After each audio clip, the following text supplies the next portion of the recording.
This summer I took a fourth job to earn a little money so I could buy some tools. So this weekend I went up to the Grizzly tent sale to see what I could find. If you get there early, you can get some pretty good equipment. Need some work, you might have to buy some parts, but you can definitely get some values on some stuff. I got there about a half hour late and all the major tools that I wanted were kind of gone. It's okay though. I went there with the mindset if I could find a deal I'd get it, but I really was going to buy the stuff new either way, so not that big of a deal for me.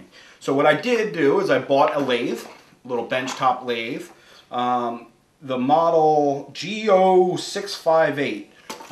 It has outboard turning on the back. It's a real nice little lathe.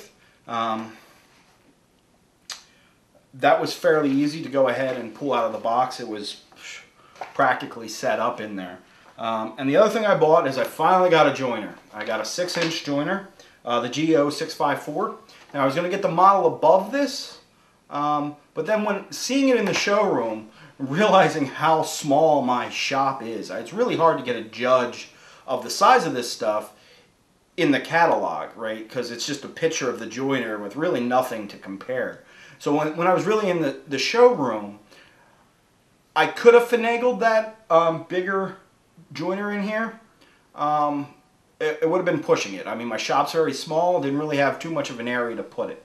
So I decided I was going to go with the little bit smaller model. I thought it was a better fit for my small shop. So I decided to go to get that, and downgrading that because of size left me some more money to upgrade the lathe. So that's what I did. I also bought a couple other small things. I bought a little 3-jaw chuck for the lathe. Eventually I want to get a nice 4-jaw chuck for it, but that's down the road.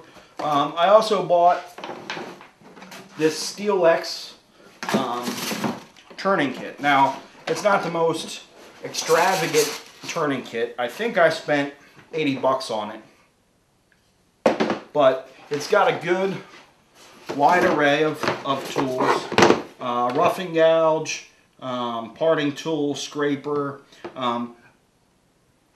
basic kit to get started, and I'm going to have to say it works pretty good.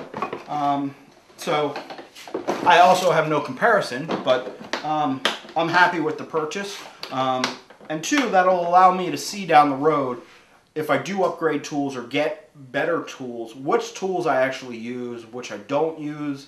I can kind of take the same approach with my router bits. If it's a pattern I use once in a while, I don't have to buy a real good one because I'm not using it that much. You know, and then save and get real good router bits for, say, my roundovers or my chamfers, stuff that gets used all the time, flush cutting.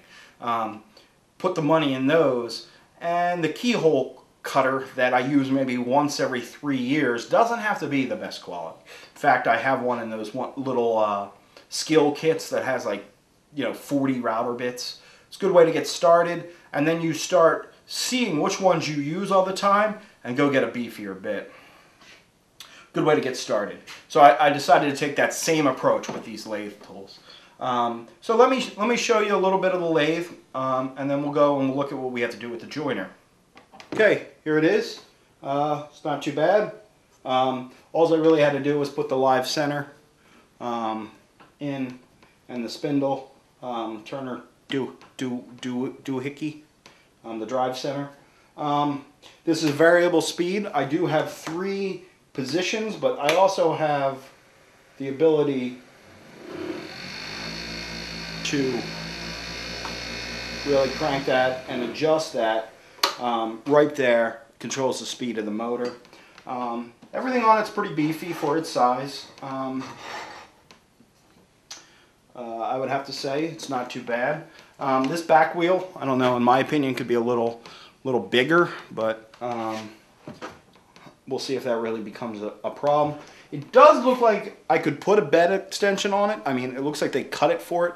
I don't think they currently have an option for that, but that might be something to look into down the road. You can also turn on the back side.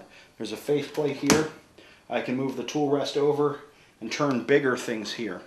I can turn something 20 inches long now and something 10 inches round. Pretty good size for a small lathe. I don't really have any room for anything bigger. In fact, the lathe that I was going to get was much smaller, and therefore I could have moved it around.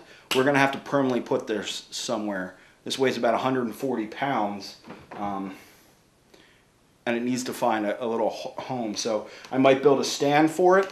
That'll be a future episode, as well as I'll probably go ahead and turn something, and we'll see what that's like. We'll actually test this out. But I'm pretty happy with it. It's pretty impressive, and it kind of opens up a whole new world of turning, and I'm looking forward to doing that. Let's go over and take a look at the joiner now. Okay, here is my joiner, and as you can see, some assembly required. There is a lot of pieces, tons of pieces, all kinds, from the belt on, like. So I think I'm going to do an actual podcast on the assembly of this. So look forward to that. But that's it. Doesn't look like a joiner, but it is one, I assure you. Okay, well there you have it. There's my lathe and my joiner. Obviously the joiner needs a little bit of putting together. I'm going to do a podcast on the complete assembly and setup of that joiner. What it takes to put together that grizzly joiner, as well as my first turning on the lathe. So we're going to see how that goes, and I'm really looking forward to trying that out. I think that's going to open a whole new world of woodworking for me. I'm already getting an idea on some Christmas presents for this year. So until next time, thanks for tuning in. You've been watching The Internet Woodworker.